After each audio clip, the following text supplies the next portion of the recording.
عصر کی نماز کے بعد حضرت نے قرآن کھولا، وَإِذْ قَالَتْ أُمَّةٌ مِّنْهُمْ، میں مسئلہ سمجھا رہا ہوں، یہ آیتیں تھوڑی پڑھیں سمجھے۔ وَإِذْ قَالَتْ أُمَّةٌ مِّنْهُمْ لِمَ تَعِظُونَ قَوْمًا اللَّهَ،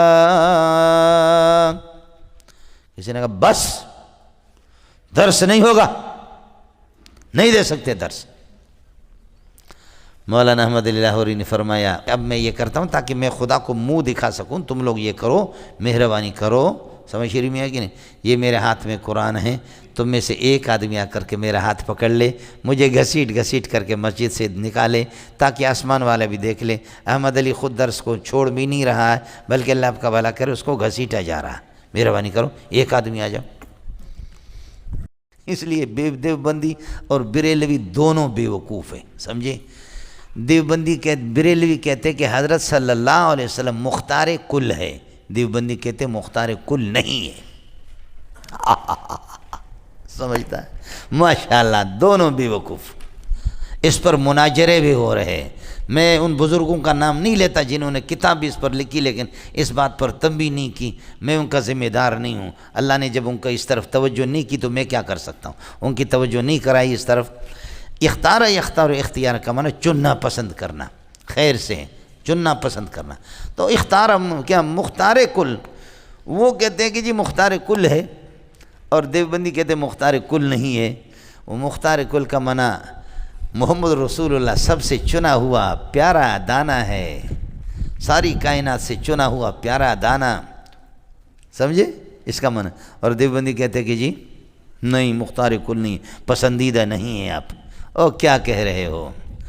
ان کا مقصد ہے کہ نبی کو پاور ہے، نبی کو یہ اتھارٹی حاصل ہے، جو بھی چاہے وہ کرے،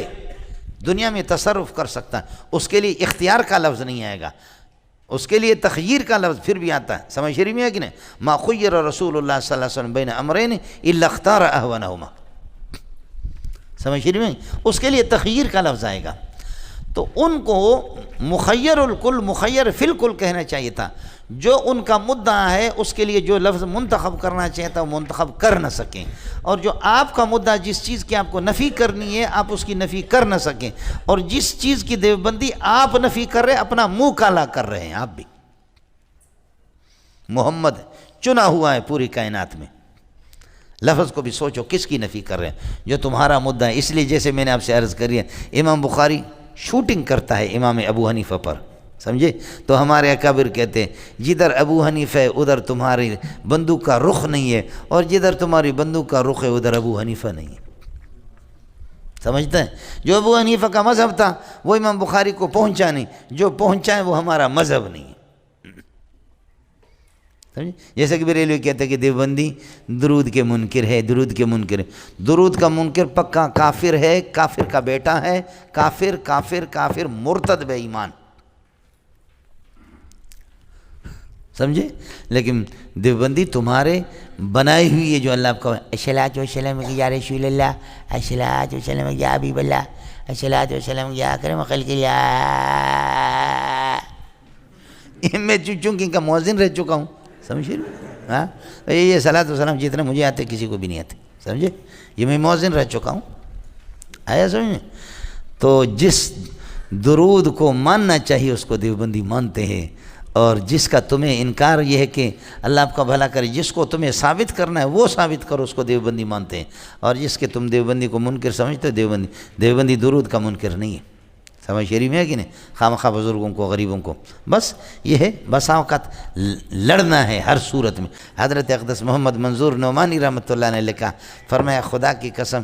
دونوں فریقوں میں کوئی اختلاف نہیں ہے، خامخواہ باز مناظر صاحب اس کو نہ نحمیر پڑھانا آتا ہے نہ شرمیت عامل، تو وہ غریب اگر یہ قرات خلف الامام آمین بالجر رفع یدین سمع موتا حیات انبیاء یہ رٹا لگا کر کے مال نہیں کمائے گا تو کیا کرے گا؟ یہی اس کے 5 مسائل ہیں جو کسی اردو سے اس نے رٹا لگایا، وہ غریب طالب علمی میں نہایت ہی نالائق قسم کا گزرا ہے، سمجھ شریف۔ بس نالائق قسم کے لوگ وہی ہوتے ہیں فراغت کے بعد یا مناظر بنے، خطیب بنے، یا یہ کہ بڑے بڑے بال رکھو پیر بنو، آیا سمجھ۔ اس کا آسان طریقہ یہی ہے، کتابیں جن کو سمجھ میں نہ آ جائے وہ خطیب بنے، یا اللہ آپ کا بھلا کرے کیا ہے، یا یہ کہ اللہ آپ کے پیر بنے، سمجھے، پھر مزہ ہی ہوتا ہے مولوی صاحب۔ مولانا احمد علی لاہوری رحمۃ اللہ علیہ نے عصر کی نماز پڑھائی، عصر کی نماز کے بعد درس قرآن کا ایک شوق تھا، مولانا حسین علی کو درس قرآن کا شوق ہے، آپ جا کر کے منت وانی کرتے، مولانا حسین علی صاحب ہمارے ہاں اللہ کے لیے میرا نکاح پڑھنے کے لیے آ جاؤ، سمجھے، آپ کا ابا بڈھا وہ منت وانی کرتا کہ نکاح پڑھو، تو حضرت اقدس مولانا حسین علی فرماتے کیا تمہارے ہاں ایسے لوگ ہیں جو اللہ کا پیغام سنیں گے، میرا درس سنیں گے؟ اگر کسی مسجد میں انتظام ہے تو پھر یہ ہے کہ آؤں گا مسجد میں درس بھی دوں گا اللہ کا پیغام۔ پھر سورہ نمل یا حوامی میں سبا حامیم میں سے کسی کا، یا سورہ انعام، یہ 3 سورتیں تھیں، سفر میں کسی نہ کسی کا درس دیتا تھا، سمجھے، یہ درس آپ کو بتا دوں۔ اگر ہے میرے غریب کا انتظام اللہ کا پیغام پہنچانے کا تو آتا ہوں، نکاح بھی پڑھاؤں گا، درس بھی دوں گا، نہیں ہے تو سلام علیکم وعلی شادیکم، تمہاری شادی پر بھی سلام ہو، پھر میں نہیں آ سکتا، سمجھ شریف میں آگے۔ یہی حال تھا حضرت اقدس عارف باللہ مولانا احمد علی لاہوری رحمۃ اللہ علیہ کا، درس درس درس، قربان جاؤں۔ او بدعتیوں نے کہا اس کو چھوڑو نہیں درس کے لیے۔ عصر کی نماز کے بعد حضرت نے قرآن کھولا، وَإِذْ قَالَتْ أُمَّةٌ مِّنْهُمْ، میں مسئلہ سمجھا رہا ہوں، یہ آیتیں تھوڑی پڑھی، سمجھے، وَإِذْ قَالَتْ أُمَّةٌ مِّنْهُمْ لِمَ تَعْظُونَ قَوْمًا اللَّهَ، کسی نے کہا بس درس نہیں ہوگا، نہیں دے سکتے درس۔ مولانا احمد علی لاہوری نے فرمایا اوپر تھوکو پیشانی، نیچے تھوکو داڑھی، کریں کیا؟ درس دیتا ہوں تم لوگ ناراض، نہیں دیتا ہوں تو وہ ناراض، مجھے درس دینا ہے، درس دیتا ہوں تو تم لوگ ناراض بدعتی، نہیں دیتا ہوں اس نے میری ذمہ داری لگائی، وَإِن لَمْ تَفْعَلْ فَمَا بَلَّغْتَ رِسَالَتَهُ بَلِّغُوا عَنِّي وَلَوْ آیَةً، چھوڑنا نہیں ہے، درس دینا ہے، تو کیا کروں؟